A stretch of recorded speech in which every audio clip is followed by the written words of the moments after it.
Hey, how's it going? So what kind of wood is Diggler going to play with today? Well, I've got offcuts of maple and sapele, and today I'm going to make an edge grain cutting board.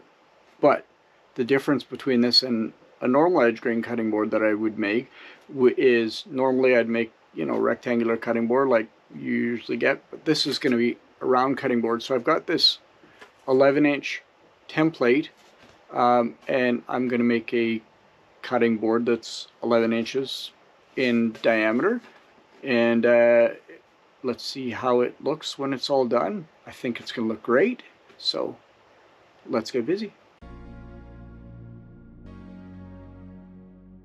So as with all projects, what I'll do is I'll flatten one side on the CNC. Now the thickness of the boards doesn't really matter. It's going to be as thick as your cutting board plus about 1/8 of an inch. So these boards are actually about 1 3/4 inches, so I'll end up with about 1 1/8 inches thick in the end. Now, of course, prior to glue up, I will make sure that the piece is flat on the other side, and you can use a planer or a drum sander. I have a drum sander and I prefer a drum sander myself. Now it's time for the one and only glue up. Of course, I use 4-way pressure clamps when I do the glue up. Now the beauty of this cutting board is you get to use a lot of your offcuts. So the maximum length of each of these pieces of wood are about a foot. So 12 inches or 30 centimeters. And then the circle afterwards is going to be an 11-inch diameter circle.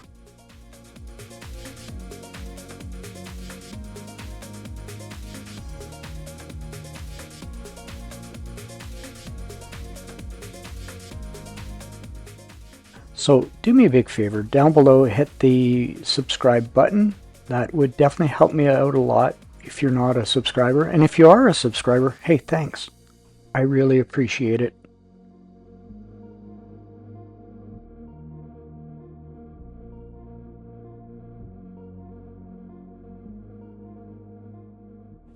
Here's a question for all you woodworkers out there.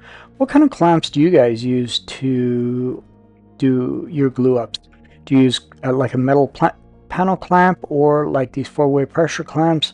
What are some good panel clamps out there? Throw me a comment down below. I'd love to hear what you guys use. Now that it's out of the clamps, I am going to do a full flatten on it. Here I'm using CA glue and accelerator.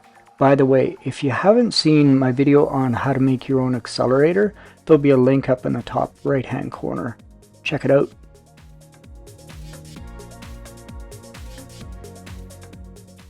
So here I'm going to flatten it one more time.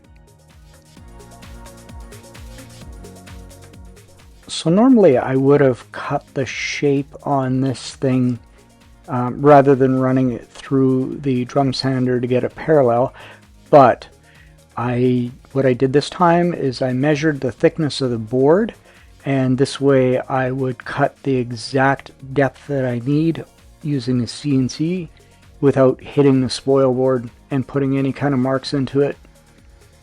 And yeah, I know what you're thinking. It's a spoil board. That's what it's designed to be.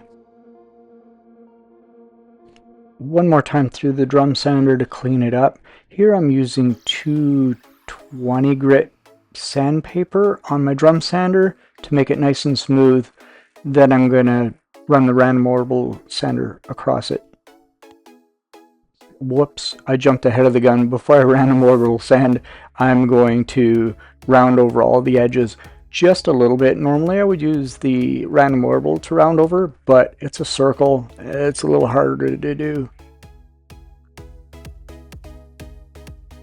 If you haven't seen the video for the black limb end grain cutting board, I'm going to leave a link in the top right hand corner. Check it out.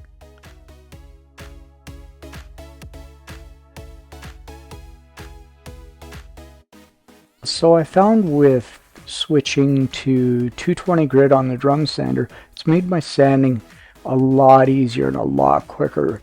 There's like almost no scratch marks from the 220 grit sandpaper in the drum sander.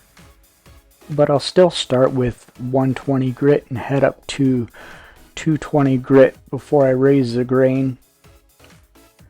Then of course after I raise the grain, I run one more pass, and that's at 320 grit. Here comes my favorite part, and actually everybody's favorite part, the reveal.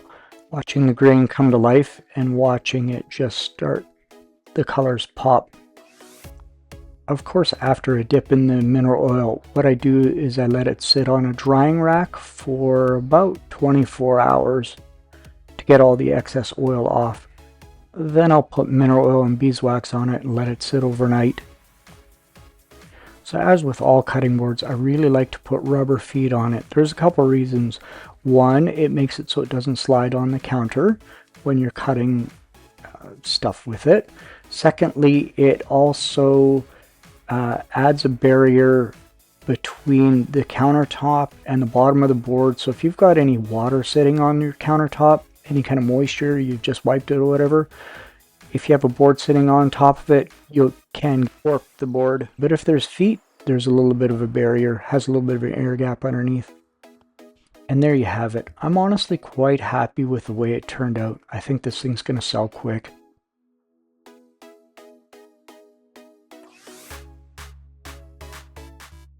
Diggler out.